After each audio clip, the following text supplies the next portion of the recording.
Hey guys, welcome back to my channel. So today I'm going to continue with the physical pharmaceutics fourth semester 2 marks question and answers. Once I'll complete the 2 marks, so here we will complete the first unit, and tomorrow I'm going to start with the second unit, that is rheology. So the first question is state and explain the Hardy-Squeeze rule, where the answer is Hardy-Squeeze rule states that precipitating power of an ion on a dispersed phase of opposite charge increases with increase in the valence or charge of its ion. And question number 2, what is Kraft point? So it is defined as the temperature at which the solubility of the surfactant is equal to the concentration.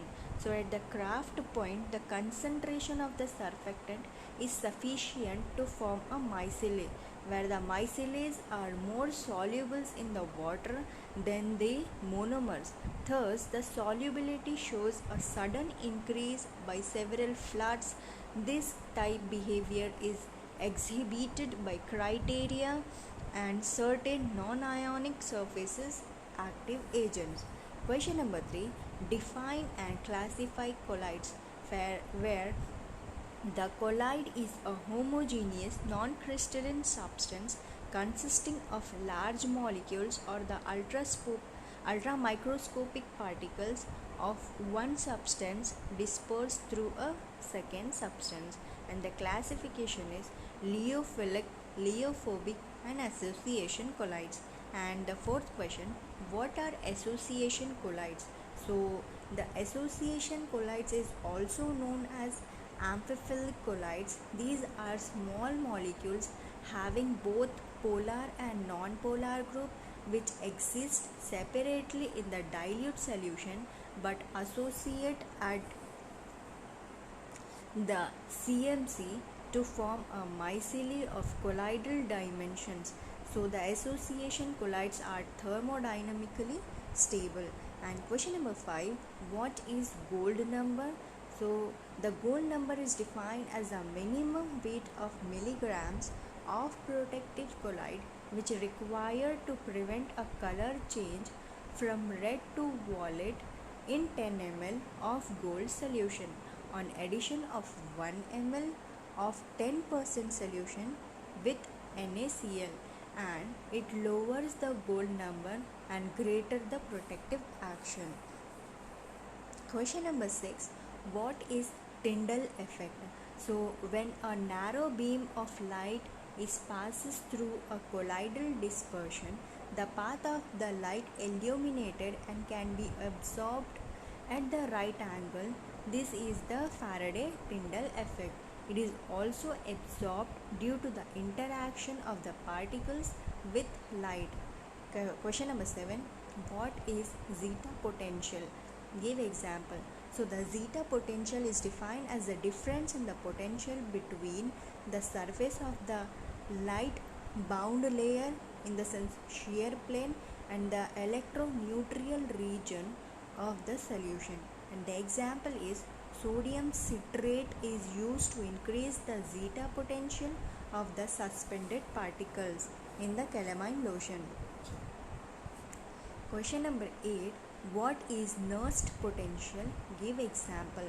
So the Nernst potential is defined as the difference in the potential between the actual surface and the electroneutral region of the solution.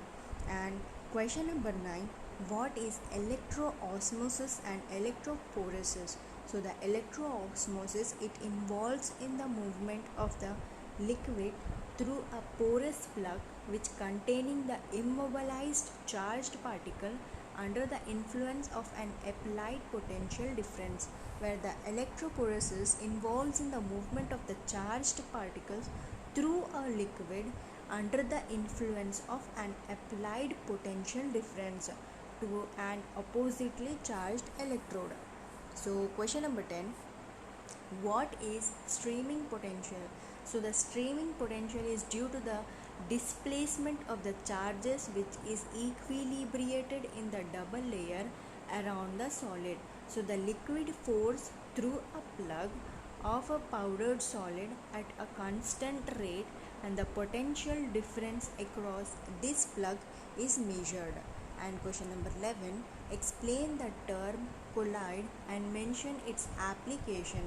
So for the definition of collide, you have to refer question number 3, and the applications are: number 1, therapy, which is a colloidal dispersion shows better by using the colloidal system containing surfactants, where the solubility, which improves the solubility of the drug by using a colloidal system containing surfactants. And question number 12, explain condensation method of preparation of colloid.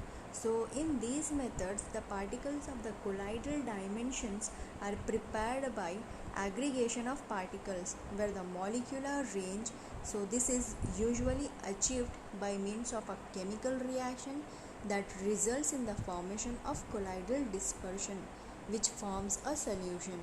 And the example, the colloidal sulfur is obtained by passing a hydrogen sulfide through an aqueous solution of sulfur dioxide.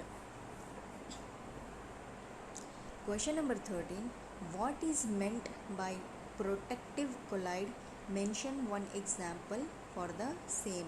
So the hydrophilic colloid absorbs on the surface of hydrophobic colloid particles and forms a protective layer, thus preventing from the precipitation or addition of an electrolyte. So the hydrophilic solution used for the purpose of protecting to the hydrophobic colloid is known as protective colloid. And the example is hydrophobic solution is injection such as colloidal gold injection must be stabilized in this case by gelatin. And question number 14, explain Hofmeister series with example. So it states that the precipitation power of an ion is directly related to the ability of the ion to separate the water molecules from the colloidal particles. So example, anions is citrate is greater than tartrates and then sulfates. So question number 15, list the effect of mixing different types of colloids. So the answer is mutual precipitation, coherent formulation, sensitization and protection. So here we have completed the 2 marks of physical pharmaceutics 4th semester. Tomorrow I am going to continue with the second unit, that is rheology. So please do like, share and subscribe to my channel.